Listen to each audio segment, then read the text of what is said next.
Lawrence's situation was that up through kindergarten, everything was great. And then his kindergarten teacher, who was a wonderful teacher, and, when he was disruptive, treated the situation with respect toward him, didn't shame him.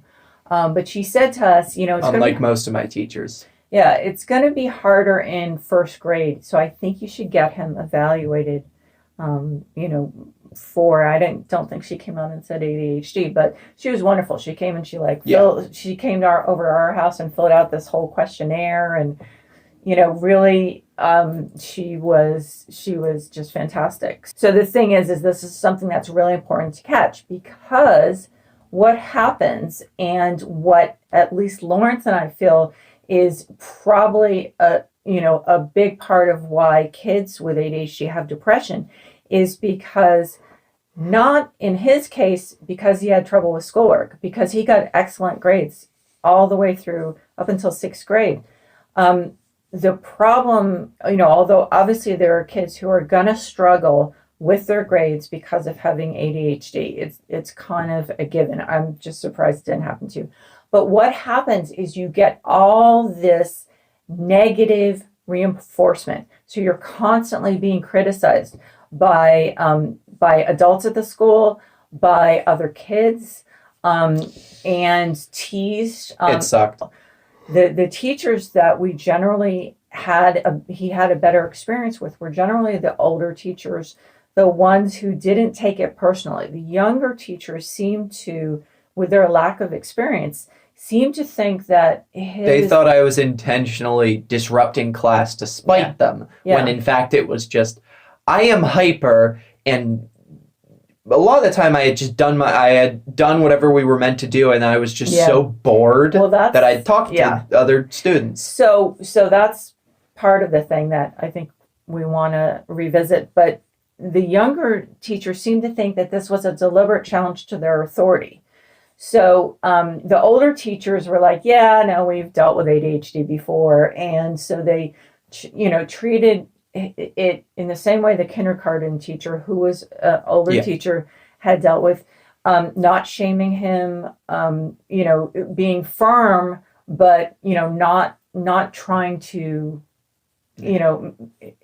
make him ashamed of his behavior. And I mean, even after explaining, I have ADHD, this is why I'm acting like this, a lot of the teachers still just didn't care. And at the beginning of the year, I would write a letter to the teacher and explain the situation and offer to talk to them or have them talk to his doctor if necessary.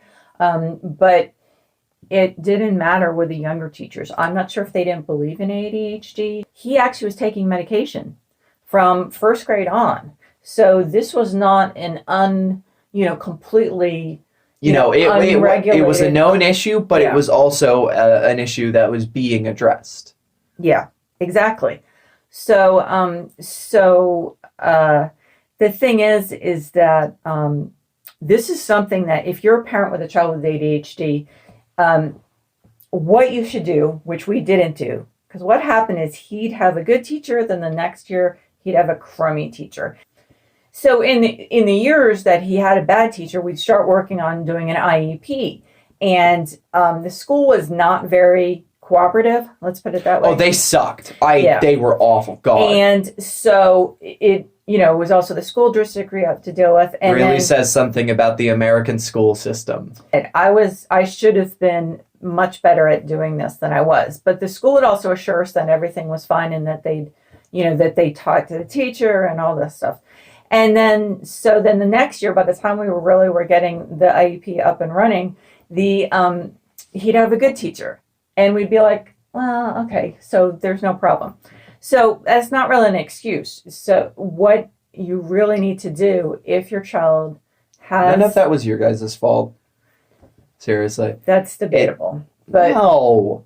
That school sucked. Well, it was one of those schools that if you're a round peg in a square peg in a round hole, you were out of luck. Just totally out of luck. There were so many times where, my parents would get calls home because of the fact, I don't know, I was talking to people in class. Like, it was... They were going to suspend him sucked. in 6th grade, or were going to expel him in 6th grade because they said he was disruptive. I mean, the fact is there was absolutely the school was very focused on testing, and so there was absolutely no allowance made for someone who wasn't perfect. And it's not just him. I had talked to other parents and guardians at the school whose kids had ADHD, and they had the same experience. Lawrence had other things going on. He was getting bullied just in general, probably partly for that, but for other reasons. And so his self-esteem was so low by the time, I'd say you were maybe in 3rd grade or something. Something like that. Yeah, it was awful. So the depression was from that point was really bad. We finally found a good therapist, and so Lawrence was able to work on that.